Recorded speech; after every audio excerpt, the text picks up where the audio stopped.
खबर शामिल करते गगू मंडी से थाना शेख फाजिल के नवाही गांव 375 बी में दो ग्रुपों में ज़मीन के तनाज़े पर फायरिंग की जद में आकर खवातीन समेत 5 अफराद शदीद जख्मी हो गए। फायरिंग से इलाके में खौफ और रास फैल गया। वाक़े की इत्तला पर पुलिस थाना शेख फाजिल मौके पर पहुंच गई और खवातीन समेत तमाम जख्मियों को तहसील अस्पताल मुंतकिल कर दिया। एक खातून की हालत तशवीशनाक होने पर इब्तदाई तिबी इमदाद देने के बाद मुल्तान निश्तर अस्पताल मुंतकिल कर दिया और मजीद तफ्तीश जारी है।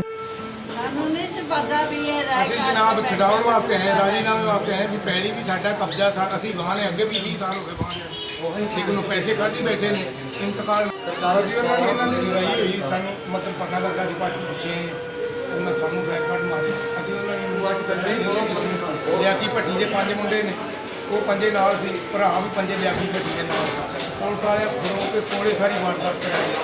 ਅਸੀਂ ਐਸਐਚਓ ਨੂੰ ਦੱਸਿਆ ਵੀ ਆਹ ਗੱਲ ਹੋਈ ਆ ਬਾਤ ਹੋਈ ਮਗਰੋਂ ਆਏ ਐਸਐਚਓ ਸਭ ਚਾਰ ਗੱਡੀਆਂ ਉਹਨਾਂ ਦੇ ਸਾਹਮਣੇ ਜਨਾਬ ਪੁੱਛਿਆ ਇਸ ਗੱਲ ਦਾ ਮੈਂ ਭਰਾ ਜੀ ਮਤਲਬ ਲੜਾਈ ਹੋਈ ਕਿਵੇਂ ਨਾਲ ਸਾਹਮਣੇ ਸਾਰੇ ਅਸੀਂ ਸਾਰੇ ਸਾਡੇ ਤੇ ਨਜਾਇਜ਼ ਹੋਇਆ ਅਸੀਂ ਆਪਣੀ ਪੈਲੀ ਬਾਹਰ ਅਸੀਂ ਤੇ ਲਿਆਕਤ ਭੱਟੀ ਤੇ ਉਹਦੇ ਜਿਹੜੇ ਆਪਸ ਦੇ ਵਿੱਚ ਉਹ ਆਏ ਗਰੁੱਪ ਬਣ ਕੇ ਉਹਨਾਂ ਨੇ ਸਾਡੇ ਤੇ ਫਾਇਰਿੰਗ ਕੀਤੀ। ਲਿਆਕਤ ਭੱਟੀ ਤੋਂ ਪੁਲਿਸ ਆ ਗਈ ਮੌਕੇ ਤੇ ਸਬੰਧ ਕਰਕੇ ਕਾਰ ਕੀਤੀ ਪੁਲਿਸ ਆ ਗਈ 2 ਗੱਡੀਆਂ ਉਹਨਾਂ ਦੇ ਸਾਹਮਣੇ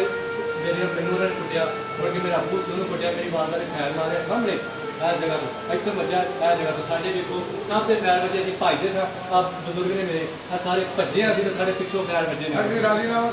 असं राजीनामा चाचू मेरा आपस में आए जो जिन्हें भी आके कहा ना 2 माइया ने 2 के फैर बचे उन्होंने कहा है कि तुम ना करो लेकिन माइया ने जो बिल्कुल सामने फैर बचे सब ने साढ़े फैर जो लियाकत भट्टी है वो पुलिस का जाने सिर्फ लियाकत भट्टी ही करता है उन्हें सरेआम पुलिस जी शेफाजी सारी वो अपनी है जो उन्हें कहना वो ही होना है साढ़े नाल जो भी किया उन्होंने बहुत माड़ा किया मेरा ऊपर तक नोटिस होना चाहिए तो जो साढ़े नाल होया है मेरी वालदा जी एमरजेंसी च बहुत